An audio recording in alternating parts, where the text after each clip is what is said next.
Mambo matatu ambayo unadhani unayahitaji unapohitaji kumpa kazi software developer, lakini kiukweli hauhitaji jambo hata moja ili kuweza kukamilisha kazi yako.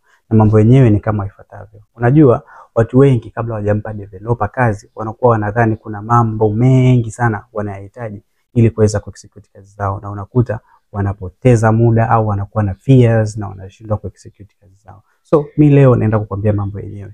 Jambo la kwanza kabisa ni kwamba hauhitaji kuwa na uelewa ama knowledge ya teknolojia, yani tunasema tech stack. Hauhitaji kufahamu kuhusiana na programming language ambayo itafanyia project yako. Hauhitaji kufahamu kuhusiana labda na framework gani ama architecture gani itatumika or something about teknolojia itakayotumika kufanya project yako, kwa sababu developer mzuri atakuongoza, atakuelekeza kwa urahisi, atakwambia atatumia njia gani kuexecute kazi yako, architecture gani, language gani, atakupa kila kitu na atakuelesha wewe kwa urahisi sana ili uweze kuelewa. Jambo la pili ambalo ni la msingi sana ambalo unatakiwa uelewe ni kuhusiana na plan. Hauhitaji kuwa na plani ya kila kitu.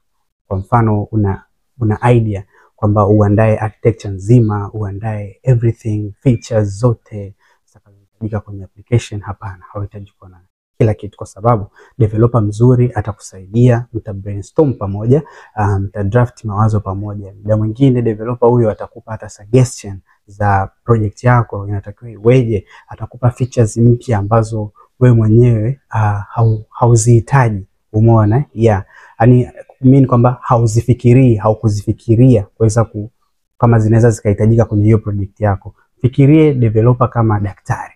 Umeona? So unavyoenda pale unaweza kuwa unaishi na jambo fulani, lakini akakupa mambo mengine zaidi ambayo kwamba hukuyategemea na akawa anakusaidia, si ndio?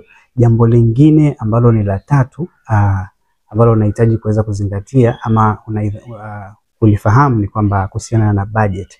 Hauhitaji budget ndogo ili uweze kufanya project yako. Watu wengi wamekuwa na huo mtazamo kwamba anaweka budget ndogo, kwamba hii project mimi nitaifanya kwa kiasi hichi cha hela.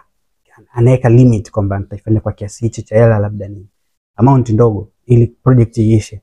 Lakini unasahau kwamba kwenye development process kuna vitu kibao vina rise sometimes. Kuna servers zinaweza zikapata changamoto, anaweza kahama kutoka kwenye server nyingine kwenda kwenye server nyingine. Umeona? Framework nyingine anazotumia labda zinaweza zikahitaji kulipiwa. Kuna process kibao zinaendelea hapo katikati. Umeona?